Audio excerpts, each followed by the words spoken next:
Hello and welcome to a hopefully short unboxing video about the Messerschmitt ME262A-1a from Trumpeter in the scale 1 to 144. I really wanted to get a kit about this plane because I'm really fascinated about it. I read a few books about the history of the plane and of the pilots, and it's one of the first jet fighters which actually saw service in the Second World War. So I chose this kit. It's really a small scale.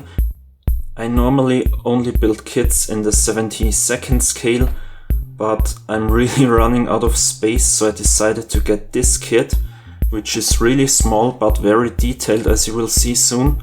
So let's just take a quick look on the box. There is a very nice box art here. I think he just shot down this B-24, if I'm correct. Correct me if I'm wrong. I'm not that good with World War II jets and planes, but the box art is really nice. You can see the measurements up here, and yeah, what else? You can already see one of the liveries you can do, and a bit of backstory. And here's the other livery you can choose.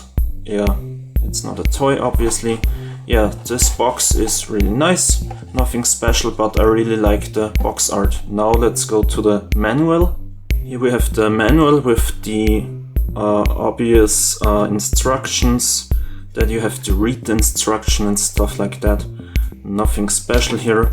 Here you can already see the parts and the decals.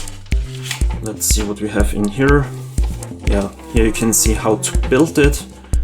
It doesn't have that many parts, but it's really detailed. You also can choose between some options here.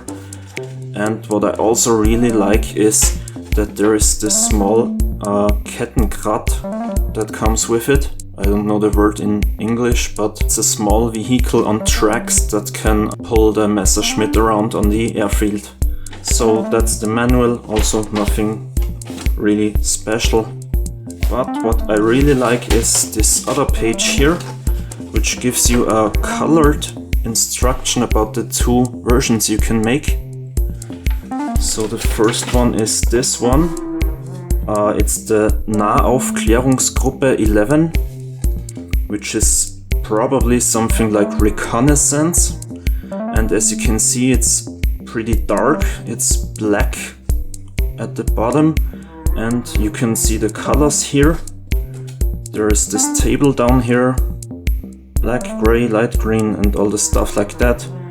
Mr. Hobby, Vallejo, Model Master, Tamiya, and Humbrol. And the other paint job you can do is this one, which is a bit lighter. It's from the Kampfgeschwader 51, also from the year 1945. I think this one is also 1945. So these are the two paint jobs. I really like both of them, so I'm not really sure which one I will use. But yeah, I really like this. It's colored, you can already see what it will look like. Nice.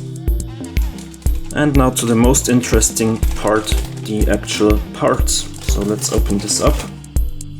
Before we take a look on the parts, let's take a look on the decals. They seem to be of high quality, really small of course, because the scale is really small.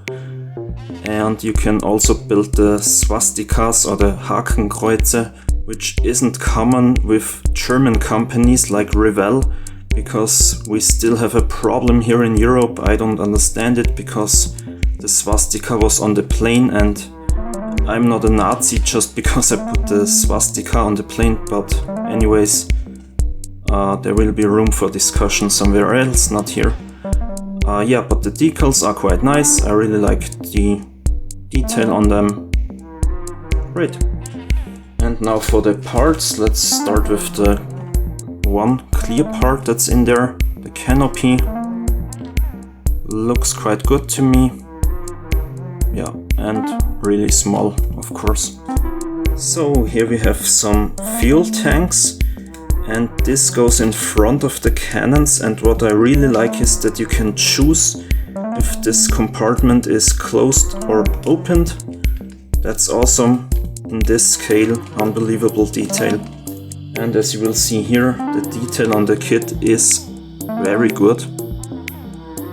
Here we have the main fuselage with the wings. The wheel wells are not that detailed and they are already in the open position, but I will build them open anyways, so that's no problem for me. But keep it in mind if you buy this kit that it might be a lot of work to close it. But yeah, the panel lines are really good, as you can see. What else do we have here? Some R4M missiles, rockets actually. These were unguided and were used against large bomber formations. And now take a look on that cockpit. Here's my finger, it's extremely small, but look at the detail. I've seen some 72nd scale kits with less detailed cockpits than this. That's amazing. Yeah, what else? Here we have the top of the fuselage, if I can say that. Yeah, and what I really like are the guns. That's why I chose the A1 version, because it has 4 guns. And I will definitely build this in the open position so you can see the guns. I really like it for this scale. Here we have the engines and the wheels. You can even build the interior of the engines. And anything else here? Not really. And here we have the landing gear and the parts for this Kettenkrad, which you can see here. I really like that they put this in there. You can start your little diorama right out of the box. And for the price, you can get this for about €5 or €6, which is around $6. This is a great kit. If you're looking for Messerschmitt 262, I can really recommend this kit. Thanks for watching. Subscribe to my channel if you want to see the outcome once I build this kit. And have a nice day. Bye.